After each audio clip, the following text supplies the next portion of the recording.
अगर हमरा पहले पता रही कि रो हमारे एको को शौक सिंगार पूरा ना करेम तो हम सच कहतनी कबर वैसे शादी ना करती। देखा काजल, शौक सिंगार कोनो बड़का बात नहीं है, घर के स्थिति सबसे बड़का।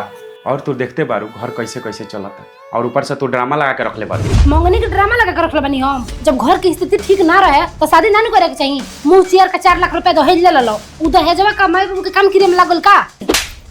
एकरा बाद एक शब्द बोल देलू ना तो जवान खींच लेम। हम तो है इतना दिन से इज्जत करता नहीं, एका मतलब ई नहीं है कि तोहरा जे मन में आई से बोल देबू। तू हमरा हाथ उठे हो, हम जाता नहीं हमेशा हमेशा खातिर तोहर घर छोड़ के। ठीक बा, एक बाप के बेटी होबे ना तो आज के आज अभी के अभी हम घर छोड़ के चल जाए।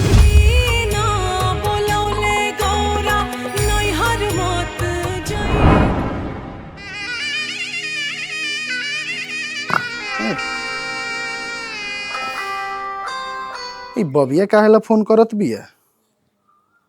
हेलो हेलो बाबूजी, हम आवतनी घरे।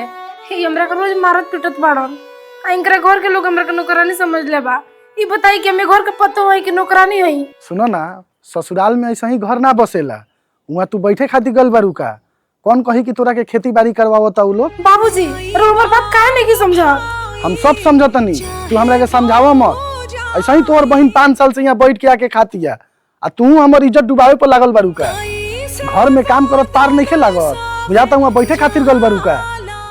बाबूजी रोबर से काहे बोलतनी? ससुराल में बेटी ताना सुनेले तो नैहर जाले, आ नैहर के लोग ऐसन बोली तो बेटी कहाँ जाई? देखो अब तू चुपचाप रह, आ तनी कमी बेसी सह। अब यहाँ आवे के तू सोचबो मत करियो, काहे से कि अब तोहर उहे अपन घर बा।